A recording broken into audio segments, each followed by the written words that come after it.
사랑하는 형제자매 여러분, 반갑습니다. 오늘 우리는 하느님의 깊은 은총에 대해 이야기 나누고자 합니다. 이야기를 시작하기에 앞서 만약 이 메시지가 여러분의 마음에 성령의 이끄심으로 다가온다면 구독과 좋아요를 통해 이 은총을 나누어 주시길 청합니다. 여러분의 작은 나눔이 또 다른 영혼에게 큰 평화와 위로를 전하는 통로가 될 것입니다. 주님의 이름으로 여러분과 여러분의 가정에 평화가 깃들기를 기도합니다. 여러분, 혹시 집안 어딘가에 성수 한 병을 모셔두고 있고 계시지는 않으신가요? 아마 선반 위나 서랍 깊은 곳에서 조용히 먼지가 쌓여가고 있을지도 모릅니다. 만약 우리가 무심코 지나쳤던 그 작은 물병 하나가 우리 가족을 영적인 위험으로부터 지켜줄 수 있는 열쇠를 쥐고 있다고 말씀드린다면 어떠시겠습니까? 사실 저도 처음에는 믿지 않았습니다. 그러다 저희 집에 이상한 일들이 일어나기 시작했습니다. 까닭없이 잠 못 이루는 밤이 계속되었고 특정 방에만 들어서면 어깨를 짓누르는 듯한 무거운 기운이 느껴졌습니다. 가족들 사이에는 어디서부터 시작되었는지 모를 긴장감이 끊이지 않았죠. 저는 그저 스트레스 때문이라고, 피곤해서 그런 것이라고 애써 외면했습니다. 매일 기도하고 미사에 참여하며 신앙인으로서 할 수 있는 모든 것을 다 하고 있다고 생각했습니다. 그러던 어느 날 저는 보이지 않는 영적 전쟁을 문자 그대로 볼 수 있었던 위대한 성인 비오 신부님의 강력한 경고를 접하게 되었습니다. 그분이 성수에 대해 하신 말씀을 듣고 저는 제 가정을 그리고 사랑하는 사람들을 지키는 방식이 완전히 잘못되었음을 깨달았습니다. 오늘 이 시간에는 대부분의 신자들이 성수를 사용하며 저지르는 5가지 가장 흔한 실수와 오늘 당장 여러분의 삶을 변화시킬 수 있는 간단한 실천 방법에 대해 나누고자 합니다. 그리고 마침내 제가 비오 신부님의 가르침을 따랐을 때 저희 가정에 어떤 놀라운 변화가 일어났는지, 그리고 우리가 교회로부터 받은 가장 강력한 영적 도구 중 하나의 가치를 놓치고 살았는지에 대해 이야기해 드리겠습니다. 부디 끝까지 함께해 주십시오. 지금부터 여러분이 듣게 될 이야기는 어쩌면 여러분의 영혼에 잠들어 있던 신앙을 깨우는 부르심이 될지도 모릅니다. 첫 번째 실수는 성수를 집에 모셔두기만 하고 거의 사용하지 않는 것입니다. 가장 충격적인 사실이 무엇이었는지 아십니까? 저 역시 수년 동안 성수를 집에 두었지만 거의 사용한 적이 없었다는 것입니다. 그리고 이것이 바로 대부분의 신자들이 저지르는 첫 번째 실수였습니다. 비오 신부님께서는 바로 이 점을 경고하셨습니다. 그분은 이렇게 말씀하셨습니다. 성수를 가지고 있으면서 사용하지 않는 것은 마치 전쟁터에 나가면서 방패를 옷장 안에 넣어두는 것과 같다. 그 방패가 아무리 견고하고 강력하다 해도 우리가 직접 들고 사용하지 않으면 아무런 보호도 받을 수 없습니다. 저는 성수가 그저 특별한 순간에만, 예를 들어 몹시 두렵거나 아주 나쁜 일이 일어났을 때만 사용하는 것이라고 막연히 생각했습니다. 하지만 그것은 마치 삶이 무너져 내릴 때만 기도하는 것과 같습니다.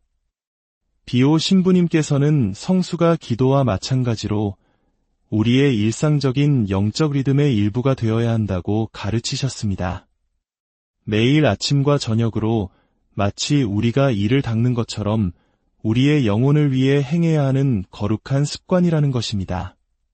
그 가르침을 깨달은 후 저는 매일 성수를 사용하기 시작했습니다. 아침에는 집을 나서기 전에 자신에게 성호를 그으며 축복했고, 밤에는 집안을 걸으며 방마다, 특히 아이들의 침실에 성수를 몇 방울씩 뿌렸습니다. 불과 2주 만에 그 차이는 믿을 수 없을 정도로 명확해졌습니다. 저를 짓누르던 집안의 무거운 긴장감이 서서히 거치기 시작했고, 밤에는 깊은 잠을 잘 수 있게 되었습니다. 심지어 아이들조차 그 변화를 느꼈습니다. 아이들은 밤새 깨지 않고 훨씬 더 평화롭게 잠들기 시작했습니다. 어느 날 밤 아내가 저를 보며 말했습니다. 무슨 일인지는 모르겠지만 집안 공기가 훨씬 가벼워진 것 같아 이것은 우연이 아닙니다. 비오 신부님께서는 성수를 꾸준히 사용하는 것이 우리 가정에 일종의 영적인 방어막을 형성한다고 믿으셨습니다. 그것은 단순히 해로운 것을 막는 것을 넘어 평화를 초대하는 행위입니다. 저는 그 변화를 온몸으로 느낄 수 있었습니다. 이것은 미신이 아닙니다. 교회가 우리에게 주신 은총이며 오직 우리가 그것을 사용할 때에만 그 힘을 체험할 수 있는 선물입니다. 그리고 이 깨달음은 우리를 두 번째 실수로 이끕니다. 많은 사람들이 성수를 사용하더라도 완전히 잘못된 방식으로 사용하고 있기 때문입니다. 여러분의 성수가 제대로 힘을 발휘하지 못하고 있는지, 그리고 성수를 사용할 때마다 반드시 해야 할 간단한 행동이 무엇인지 알려드리겠습니다. 두 번째 실수는 아무런 의도나 기도 없이 성수를 사용하는 것입니다. 비오 신부님께서 거듭 강조하신 가르침이 있습니다. 성수는 마법처럼 저절로 효력을 발휘하는 물건이 아니라는 것입니다. 행운의 부적도 아닙니다. 그저 여기저기 뿌려놓고 좋은 일이 생기기를 바라는 대상이 아닙니다. 성수의 힘은 물 자체에서 나오는 것이 아니라 우리의 믿음과 간절한 기도를 통해 흘러나옵니다. 이것은 제게 큰 경종을 울렸습니다. 돌이켜보니 저는 거의 습관처럼 기계적으로 성수를 사용해왔습니다. 빠르게 성호를 긋고 현관문에 한 방울 튕기듯 뿌리고는 제 할 일을 했습니다. 그 안에는 아무런 기도도 생각도 없었습니다. 그저 자동적인 행위였을 뿐입니다. 하지만 비오 신부님께서는 성수가 진심 어린 기도와 함께 사용될 때 비로소 영적으로 강력해진다고 가르치셨습니다. 그분은 우리의 의도야말로 단순한 행동을 거룩한 실천으로 변화시킨다고 말씀하셨습니다. 이는 기도와도 같습니다. 아무런 의미 없이 단어만 내뱉는 기도는 진정으로 하느님께 마음을 들어 올리는 기도와 같은 무게를 지닐 수 없습니다. 그래서 이제 저는 성수에 손을 대기 전에 아주 잠시 멈춥니다. 숨을 고르고 마음을 가다듬은 뒤 짧은 기도를 바칩니다. 때로는 주님의 기도를 바치고 때로는 주님, 이 집을 축복하시고 제 가족을 보호하소서와 같이 아주 간단한 기도를 바칩니다. 분명한 목적을 가지고 기도하며 하느님의 평화가 이 공간을 가득 채우는 모습을 마음속에 그립니다. 바로 그 순간 모든 것이 변화합니다. 제가 비오 신부님을 깊이 존경했던 한 사제분께 배운 기도문 중 가장 아끼는 기도는 이렇습니다. 주님, 이 성수를 통해 당신의 사랑과 보호의 손길을 청합니다. 이 가정을 모든 부정적인 것으로부터 정화하시고 당신의 평화로 가득 채워주소서.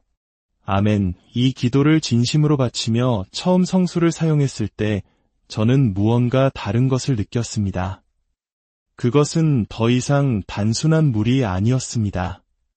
하느님과 연결되는 순간이었고 의미로 가득 찬 작은 예식이었습니다. 진정한 힘은 바로 거기에서 나옵니다. 그러니 만약 여러분께서 기도 없이 성수를 사용해 오셨더라도 자책하지 마십시오. 우리 대부분은 성수를 올바르게 사용하는 법을 제대로 배우지 못했습니다. 하지만 바로 이 순간부터 여러분은 그것을 바꿀 수 있습니다. 이제껏 우리를 기다려온 축복을 온전히 되찾을 수 있습니다. 그렇다면 우리 집에서 가장 취약한 부분, 우리가 미처 깨닫지 못하는 사이에 영적인 영향력들이 스며들 수 있는 공간은 어디일까요? 바로 여기서 세 번째 실수가 드러납니다. 그리고 이것은 아마 여러분이 수년 동안 간과해왔을 바로 그 문제일 것입니다.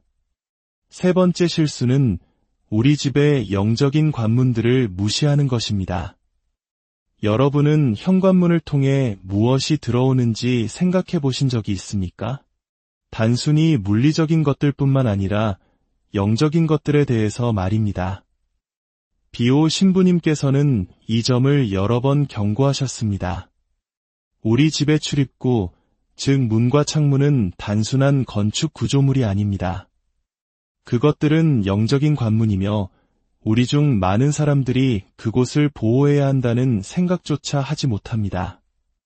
대부분의 사람들은 거실이나 침실을 축복합니다. 특히 잠을 잘 못 이룰 때는 더욱 그렇죠. 하지만 가장 중요한 장소, 즉 외부의 것들이 들어오고 나가는 경계인 문턱을 잊어버립니다. 비오 신부님의 가르침에 따르면 이곳은 축복과 부정이 모두 통과할 수 있는 통로입니다. 만약 우리가 이 영역을 적극적으로 지키지 않는다면 우리는 보이지 않는 존재들에게 문을 활짝 열어두는 것과 같습니다. 이 가르침을 처음 들었을 때 저는 모든 것이 완벽하게 이해되었습니다. 우리는 밤에 문을 잠그고 집을 보호하기 위해 경보 시스템이나 카메라를 설치합니다. 하지만 영적으로는 무엇을 하고 있습니까? 바로 그 지점에서 성수가 필요합니다. 이제 저는 매주 주일 혹은 마음의 이끌림이 있을 때마다 집의 모든 출입구로 걸어갑니다. 현관문, 뒷문, 그리고 아이들 방의 창문까지 모두 말입니다. 손가락을 성수에 담가 문틀바로 위에 십자성호를 긋고 이렇게 기도합니다. 주님, 이 성수를 통해 오직 평화와 축복만이 이곳으로 들어오게 하소서. 모든 해로움으로부터 이 가정을 지켜주시고 이 문이 당신의 은총으로 덮이게 하소서. 저는 현관문 바로 옆에 작은 성수대를 설치했습니다. 집을 나설 때와 돌아올 때 스스로를 축복하라는 작은 다짐의 표시입니다.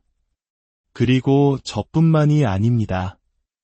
이 방법을 실천하기 시작한 제 친구들은 거의 즉시 집안의 기운이 바뀌는 것을 느꼈다고 말했습니다. 더 고요해지고 긴장감은 줄어들었으며 이전에는 없었던 평화로운 감각이 집안을 채웠다고 합니다. 비오 신부님께서는 이를 영적인 경보 시스템을 갖추는 것에 비유하셨습니다.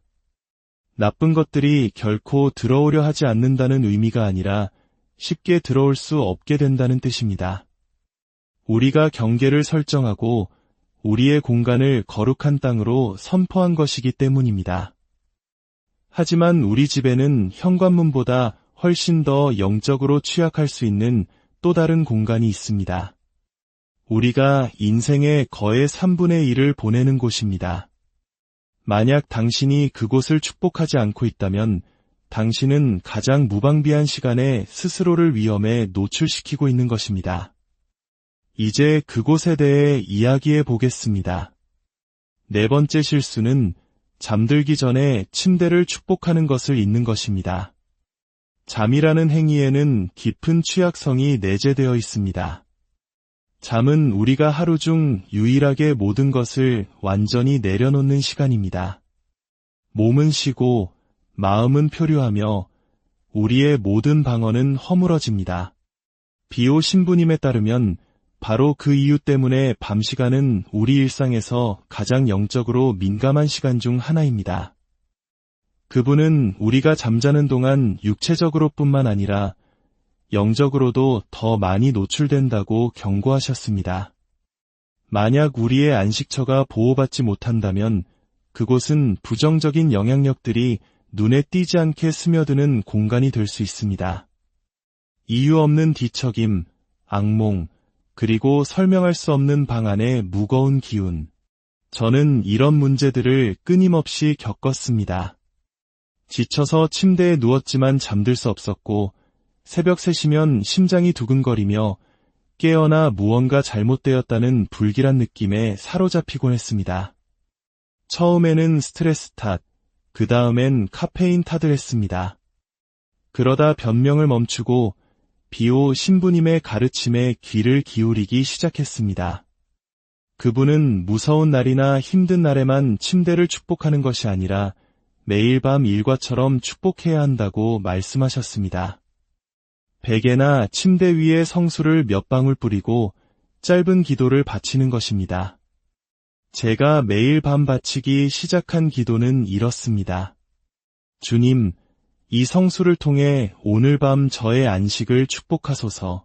당신의 천사들을 보내시어 저를 지켜주시고 이 침대가 평화와 보호의 장소가 되게 하소서. 아멘. 이 기도는 간단합니다. 15초면 충분하지만 모든 것을 바꾸어 놓았습니다. 며칠 동안 꾸준히 이 기도를 바치자 저는 훨씬 더 깊이 잠들기 시작했습니다. 머릿속을 헤집던 불안한 생각들, 이상한 꿈들, 불쾌한 느낌들이 모두 서서히 사라졌습니다. 그 자리에는 마치 누군가 저를 지켜보고 있는 듯한, 방 전체가 정화된 듯한 고요한 평온함이 찾아왔습니다. 저는 이 방법을 불면증으로 수년간 고생한 몇몇 친구와 가족들에게 추천했고 그들의 반응은 거의 똑같았습니다. 더 편안한 잠, 줄어든 악몽, 그리고 잠들기 전 느끼는 깊은 평화. 비오 신부님께서는 이를 안식의 성소를 창조하는 것이라 부르셨습니다. 이보다 더 완벽한 표현은 없을 것입니다. 그러니 만약 여러분이 수면 문제로 고생하고 있거나 밤에 자신의 침실에서 불안감을 느껴본 적이 있다면 오늘 밤 바로 시작하십시오. 당신의 침대를 축복하고 당신의 안식에 하느님의 보호를 초대하십시오. 이제 마지막 실수가 남았습니다. 아마도 가장 가슴 아픈 실수일 것입니다. 이것은 우리 집에서 가장 보호가 필요한 사람들에 관한 이야기입니다. 5번째 실수는 가장 연약한 이들, 특히 아이들을 축복하지 않는 것입니다. 비오 신부님의 메시지 중 제 마음을 가장 아프게 쳤던 부분이 바로 이것입니다. 우리가 가장 사랑하는 사람들, 우리의 자녀들, 연로하신 부모님, 병고에 시달리는 이들이 종종 영적으로 가장 보호받지 못한 채 방치된다는 사실입니다. 물론 우리는 그들을 위해 기도합니다. 걱정하고 희망하며 그들을 이끌려 노력합니다. 하지만 비오 신부님께서는 그들을 육체적으로 축복하는 행위, 특히 성수를 사용하는 것에는 헤아릴 수 없이 강력한 힘이 깃들어 있음을 분명히 하셨습니다. 그분은 특히 아이들이 어른들보다 훨씬 더 영적으로 민감하다고 믿으셨습니다. 아이들의 마음은 열려 있고 그들의 인식은 더 날카로우며 그들에게는 더 큰 보호가 필요합니다. 바쁜 일상 속에서 아이들을 재우는 시간은 서두르는 일과가 되기 쉽습니다. 하지만 제가 매일 밤단 1분을 내어 성수로 아이들을 축복하기 시작했을 때 모든 것이 달라졌습니다. 이제 매일 밤 잠자리에 들기 전 저는 손가락에 성수를 묻혀 아이들의 이마에 십자성호를 그어주며 조용히 기도합니다. 하느님께서 너를 축복하시고 안전하게 지켜주시기를. 이 성수가 모든 해로움으로부터 너를 보호하고 평화로운 안식을 주시기를. 아멘. 이것은 아주 작은 행동이지만 첫날 밤 제 딸이 이제 안전한 것 같아라고 속삭였던 순간을 저는 결코 잊지 못할 것입니다. 그 순간은 제게 깊이 남았습니다. 왜냐하면 이 실천이 바로 그런 것을 만들어내기 때문입니다. 비오 신부님께서 보호의 망토라고 부르셨던 것, 우리 가족 중 가장 연약한 이들이 잠든 동안 그들을 감싸는 은총의 덮개 말입니다. 그리고 이것은 어린 아이들에게만 해당하는 것이 아닙니다. 저는 힘든 하루를 앞둔 배우자를 축복했고 불안감과 싸우시는 연로하신 어머니를 부드럽게 축복해드렸습니다. 그것은 내가 여기 있어요. 하느님께서 여기 계세요. 당신은 안전하게 보호받고 있어요. 라고 말하는 방식입니다. 이것을 가족의 예식으로 만들 수도 있습니다. 부모가 자녀를, 배우자가 서로를, 성인 자녀가 연로하신 부모를 축복하는 것입니다. 거창할 필요는 없습니다. 그저 진실하기만 하면 됩니다. 왜냐하면 이 실천은 꾸준히 행해질 때 단순한 보호를 넘어 깊은 유대감을 형성하기 때문입니다. 여러분이 그것을 느낄 것이고 그들도 느낄 것입니다. 비오 신부님께서는 많은 영적인 상처, 감정적인 어려움, 심지어 지속적인 두려움조차도 우리가 사랑하는 사람들을 축복하는 이 단순하고 신실한 행위를 통해 완화되거나 예방될 수 있다고 믿으셨습니다. 이제 우리는 모든 것을 살펴보았습니다. 5가지 실수를 배웠습니다. 하지만 비오 신부님께서 마지막으로 밝히신 가르침은 단순한 보호를 넘어섭니다. 그것은 여러분의 가정 전체와 가족, 그리고 영적인 삶의 방향까지도 변화시킬 힘을 가지고 있습니다. 5가지 흔한 실수와 그것을 바로잡는 방법을 모두 살펴보았으니 이제 비오 신부님께서 우리에게 남기신 마지막 가르침을 나눌 시간입니다. 이것이 아마도 가장 중요한 가르침일 것입니다. 그분은 말씀하셨습니다. 성수는 단지 방패가 아니다. 어둠에 맞서는 방어수단일 뿐만 아니라 하느님의 은총이 삶의 모든 구석으로 흘러들어오게 하는 통로이다. 믿음과 꾸준함으로 올바르게 사용될 때 성수는 단지 가정을 보호하는 데 그치지 않고 그 가정을 변화시킵니다. 비오 신부님께서는 이를 은총의 폭포라고 묘사하셨습니다. 산비탈을 타고 내려오는 물줄기처럼 은총이 당신의 삶에 쏟아져 들어와 모든 것을 만지는 모습을 상상해 보십시오. 그 은총은 당신의 관계, 건강, 내면의 평화, 심지어 집안의 분위기에까지 흘러들어갑니다. 이 변화는 우리가 지금까지 이야기한 5가지 실천, 즉 매일 사용하기, 기도와 함께하기, 출입구 축복하기, 안식처를 거룩하게 하기, 사랑하는 이들을 보호하기를 온전히 통합할 때 일어납니다. 이 5가지가 함께 실천될 때 무언가 근본적인 것이 바뀝니다. 두려움이 줄어드는 것을 넘어 온전해짐을 느낍니다. 그저 생존하는 것이 아니라 하느님의 현존 안에서 번성하게 됩니다. 시간이 지나면 그 평화는 다른 사람들조차 알아챌 수 있을 만큼 명백해집니다. 저는 제 삶에서 그것을 목격했습니다. 이유 없이 불붙던 말다툼이 잦아들었고 잠은 편안해졌으며 작지만 부인할 수 없는 방식으로 예기치 않은 축복들이 나타나기 시작했습니다.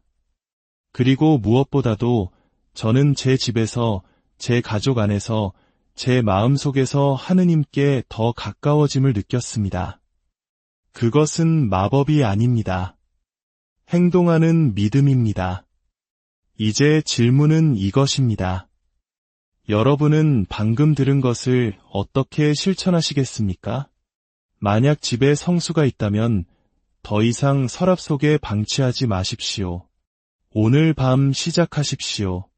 당신의 공간을 축복하고 사랑하는 이들을 축복하고 하느님의 은총을 환영하려는 의도를 가지고 당신 자신을 축복하십시오. 만약 성수가 없다면 가까운 성당을 방문하십시오. 교회가 제공하는 가장 강력하면서도 가장 잊혀진 도구 중 하나가 바로 그곳에서 당신을 기다리고 있습니다. 마지막으로 이 메시지가 여러분의 마음에 무언가를 불러일으켰다면 혼자만 간직하지 마십시오.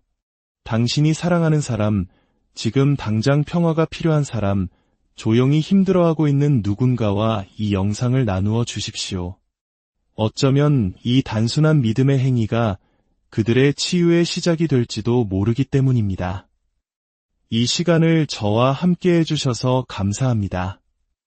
여러분의 가정에 하느님의 평화가 가득하기를, 여러분의 밤이 깊은 안식으로 채워지기를, 그리고 한 방울 한 방울의 성수와 한마디 한마디의 기도를 통해 초대된 은총이 만들어내는 기적을 체험